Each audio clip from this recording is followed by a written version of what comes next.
Halo teman-teman, bagaimana kabarnya hari ini? Berjumpa lagi dengan saya Latif Yanto. Selamat datang di channel ini, channel yang akan selalu membahas, memberikan informasi terbaru tentang perkembangan sepak bola nasional, terutama timnas Indonesia, timnas Garuda, timnas kesayangan kita. Jadi sederhananya, segala sesuatu yang berkaitan dengan perkembangan sepak bola nasional, terutama timnas Indonesia, timnas Garuda, mulai dari pemain, kemudian jadwal latihan, perkembangan terbaru para pemain diaspora yang mungkin ingin membela timnas Indonesia akan selalu saya sajikan di channel ini. Jadi monggo bagi yang berkenan silahkan untuk subscribe terlebih dahulu. Nah, buat teman-teman yang sudah subscribe dan memberikan komentarnya, sekali lagi saya mengucapkan banyak terima kasih karena subscribe dan komentar-komentar positif kalian itu mampu membantu channel ini untuk terus berkembang. Dan secara konsisten saya akan menyajikan informasi-informasi terbaru, diskusi, kajian terbaru tentang persepak bolaan nasional kita, terutama timnas Indonesia. Di video kali ini teman-teman sekalian, saya ingin berbicara, mengetengahkan beberapa hal yang saya tangkap dari konferensi pers PSSI bersama PT LIB dan Badan Tim Nasional. Nah, tidak semua akan saya bahas, melainkan hanya beberapa poin saja yang menurut saya perlu saya bagikan, perlu saya share dengan teman-teman sekalian, terutama mengenai tim nasional yang berkaitan dengan timnas Indonesia yang kita banggakan. Oke teman-teman sekalian, saya akan memulai sharing informasi ini, kajian ini, dari target PSSI untuk kejuaraan AFF yang kemungkinan besar akan berlangsung, ya AFF-nya ini akan berlangsung pada akhir November sampai bulan Desember tahun 2024. Saya pernah mengatakan di video saya sebelumnya bahwa sebelum timnas tampil di Piala Asia, baik itu Piala Asia Senior maupun Piala Asia U23, saya yakin tontonan tertinggi kita untuk level timnas itu adalah ketika timnas bermain di kejuaraan atau Piala AFF. Kita selalu menanti-nanti timnas tampil di Piala AFF dan kemudian ya kita bermimpi punya cita-cita untuk merengkuh gelar dari kejuaraan ini. Sampai-sampai mungkin ada di antara kita yang meyakini bahwa kita harus menjuarai Piala AFF untuk mentasbihkan diri jadi Raja Asia Tenggara. Itu tidak salah karena selama ini level tertinggi timnas Indonesia tampil di pertandingan internasional itu adalah di kejuaraan AFF, di mana musuh-musuh yang kita hadapi kalau bukan Malaysia ya Vietnam atau Thailand, musuh-musuh pebuyutan gitu. Memang timnas beberapa kali tampil di kualifikasi Piala Dunia, tapi ya penampilan terakhir timnas di kualifikasi Piala Dunia tidak terlalu baik, bisa kita katakan seperti itu. Bahkan tidak mampu memberi perlawanan berarti di babak 2 kualifikasi. Itu terjadi sebelum Shin Tae-yong menjadi pelatih kepala timnas Indonesia. Dan kemudian segalanya berubah ketika Shin Tae-yong melatih timnas Indonesia sebagaimana yang kita lihat hari ini. Jadi apa yang kita lihat hari ini? Nah, setelah kita melihat penampilan timnas Indonesia di bawah kepelatihan Shin Tae-yong yang mampu bermain di Piala Asia Senior, lalu kemudian Piala Asia U23 untuk pertama kalinya sebagai tim debutan di Piala Asia U23, rasa-rasanya ekspektasi kita mulai berubah. Target kita mulai tinggi. Mungkin sebagian besar dari kita memiliki harapan dan keyakinan, ya termasuk target sebagai penonton gitu ya. Ya PSSI kemudian official tentu memiliki keyakinan dan target-target tertentu. Lalu kemudian sebagai penonton, sebagai masyarakat yang menggilai bola, sebagai penikmat bola, tentu saja kita juga punya target. Artinya ekspektasi, harapan yang kita harapkan dari pemain-pemain timnas Indonesia ini. Jadi bahwa timnas Garuda harus mencapai level-level tertentu gitu. Dan itu bisa mempengaruhi ya, tingkat kebahagiaan kita. Sebagaimana yang pernah saya bilang bahwa ya permainan timnas, kemenangan, ya level timnas itu juga bisa menyebabkan atau sedikit mempengaruhi level kebahagiaan kita, apalagi seorang laki-laki. Maka kemudian banyak beredar di media sosial, kebahagiaan laki-laki adalah ketika menonton timnasnya menang.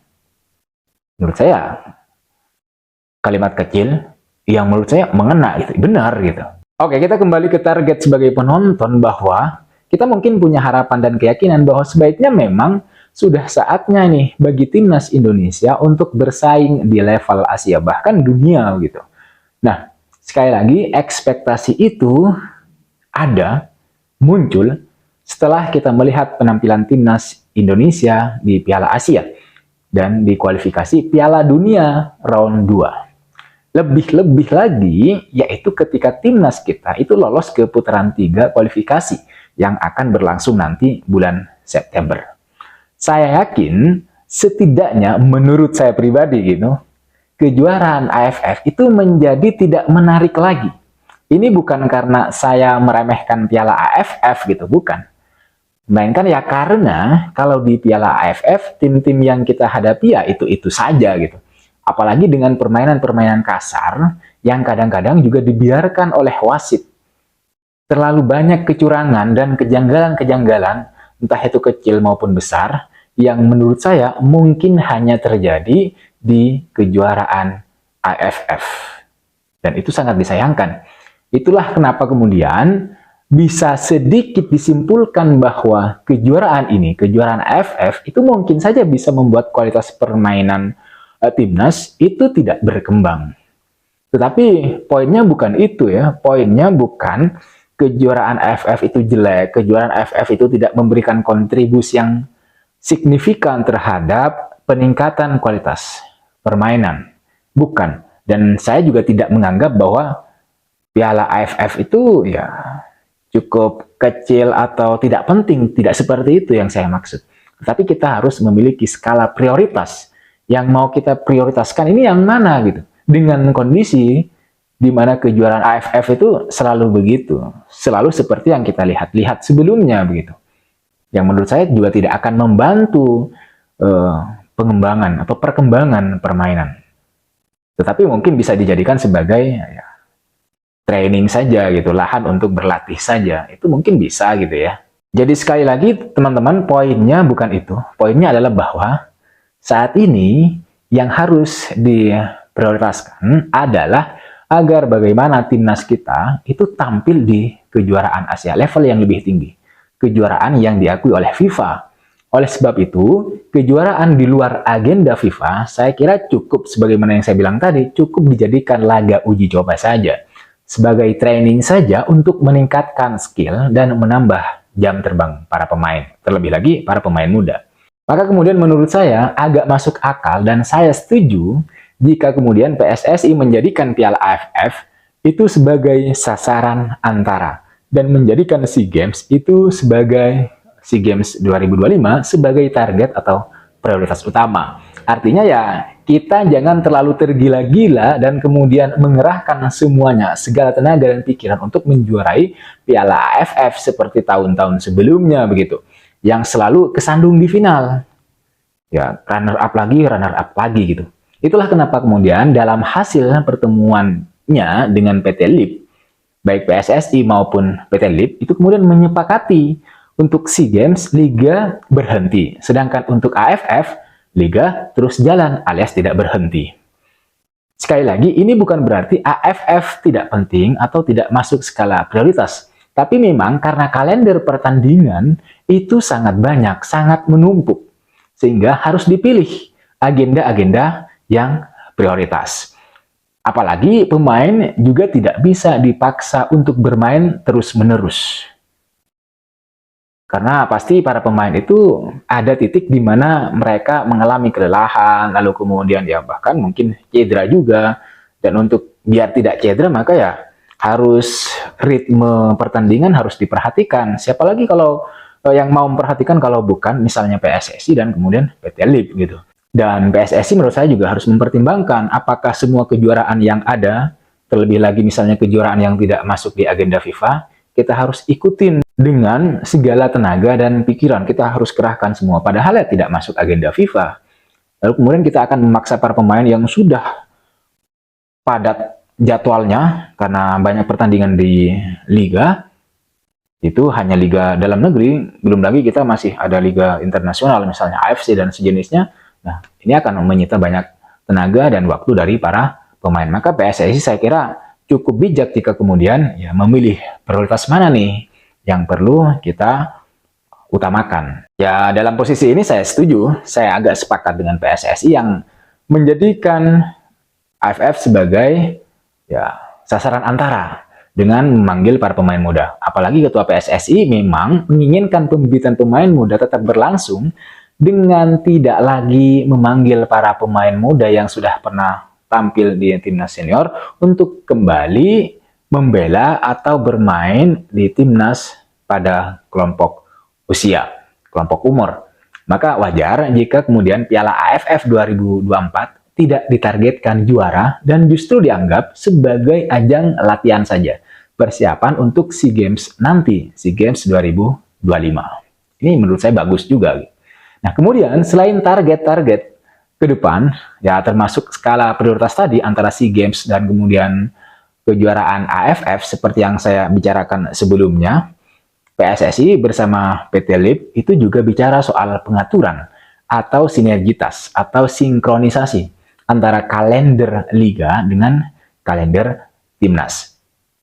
Kalender liga dan kalender timnas ini memang harus diatur sedemikian rupa sehingga nanti jadwal timnas dengan liga itu tidak bentrok. Karena biasanya teman-teman, jadwal timnas itu bentrok dengan jadwal liga, apalagi misalnya jadwal timnas yang tidak masuk pada agenda FIFA. Jadi ketika misalnya pelatih timnas atau PSSI memanggil pemain di klub untuk kepentingan nasional, selalu banyak pemain yang terlambat kumpul atau bahkan banyak pemain yang akhirnya tidak bergabung karena tidak dilepas oleh klubnya. Sekali lagi ini mungkin untuk timnas agenda timnas yang tidak masuk kalender FIFA gitu. Kenapa tidak dilepas ya? Karena tidak masuk agenda FIFA. Apalagi misalnya jadwal atau ya jadwal liga dan jadwal timnas itu berbenturan. Itulah kenapa kemudian perlu adanya sinkronisasi antara kalender liga dengan kalender timnas, terutama yang FIFA.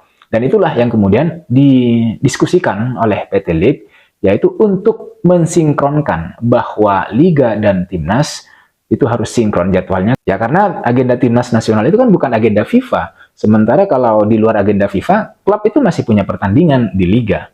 Jadi gimana gitu? Sementara klub butuh pemain dan timnas juga butuh pemain. Tetapi ketika timnas butuh pemain, ajang yang mau diikuti timnas bukan ajang resmi yang termasuk ke dalam kalender FIFA. Jadi klub juga punya alasan. Itulah kenapa kemudian jadwalnya perlu disinkronkan, disesuaikan, biar tidak berbenturan. Fenomena-fenomena di mana jadwal liga dan timnas berbenturan inilah yang kemudian membuat PSSI dan PT Liga bertemu untuk mendiskusikan agar jadwal liga, sebagaimana yang saya bilang tadi, dengan jadwal timnas itu tidak bentrok, agar sinkron. Jadi tidak ada lagi pemain yang tidak mau dilepas oleh klubnya ketika timnas membutuhkan tenaga mereka di pertandingan jeda internasional. Kemudian hal-hal lain yang menurut saya juga penting untuk saya ketengahkan, untuk saya sharing di video kali ini, sedikit saja saya ingin menyinggung tentang isu pemain titipan yang berkembang kembali dalam beberapa hari belakangan ini. Terutama misalnya sejak pengakuan atau statement Hernando Ari di salah satu podcast gitu, tentang ya paling tidak soal pemain titipan. Memang salah satu hal yang menyebalkan dan sekaligus menyakitkan dalam olahraga sepak bola nasional kita, Indonesia, ya mafia bola.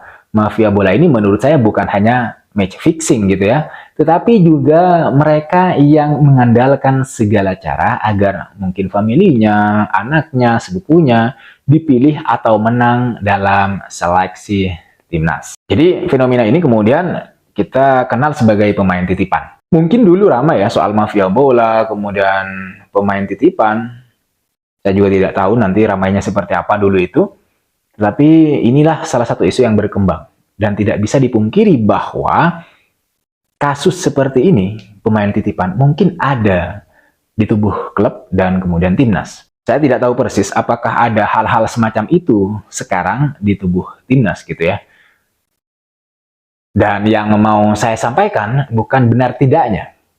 Apakah benar-benar ada pemain titipan atau tidak, itu bukan itu. melainkan bahaya dari adanya pemain titipan ini.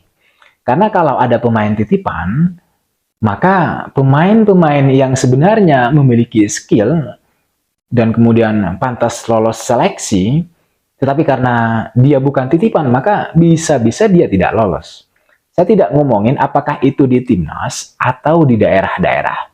Yang jelas, efek samping dari adanya fenomena kenyataan pemain titipan ini sangat berbahaya.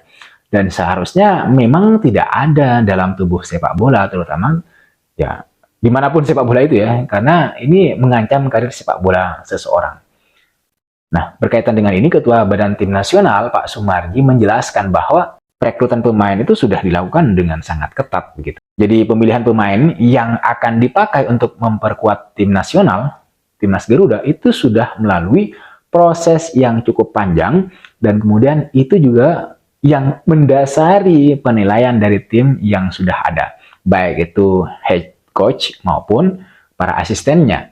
Sehingga apapun yang diputuskan oleh tim, ya oleh tim kepelatihan, itu adalah proses yang betul-betul alami dan tidak ada unsur titip-menitip. Pak Sumarji juga menegaskan bahwa dalam kepengurusan PSSI saat ini sudah tidak ada lagi praktik-praktik seperti itu, praktik-praktik pemain titipan. Ini menurut saya langkah yang bagus untuk menciptakan tim nasional yang baik dan kuat dan berkualitas. Terbukti memang sejauh ini timnas kita sudah semakin kuat dengan pemain-pemain yang menurut saya juga diseleksi dengan ketat, diseleksi dengan benar. Nah, saya kira itu teman-teman yang dapat saya bahas di video kali ini. Mudah-mudahan bermanfaat dan kita doakan bersama-sama tidak ada lagi mafia bola, match fixing, lalu kemudian para pemain-pemain titipan. Jadi semuanya harus dilakukan secara profesional, dilakukan secara ketat seleksinya, dan tidak ada lagi tuh pakai orang dalam misalnya, tidak ada lagi. Dan oleh sebab itu, untuk kebaikan dan perkembangan timnas Indonesia, kita tentu saja harus berdoa agar timnas Indonesia lolos ke Piala Dunia 2026 di Amerika Serikat dan Kanada. Memang jalannya masih panjang, tapi saya ingatkan, kita harus optimis, kita harus yakin dan berdoa agar keajaiban seperti yang disampaikan atau diharapkan STY itu datang. Dan nanti mungkin keajaibannya dalam bentuk bukan langsung bisa menciptakan gol ya, tetapi dianugerahi kekuatan untuk para pemain untuk bisa menampilkan permainan yang terbaik di atas lapangan dengan cara terus menjalin kerjasama tim gitu ya. Karena sebaik-baiknya skill individu dalam permainan sepak bola tidak ada artinya kalau kemudian tidak bekerja secara tim di atas lapangan.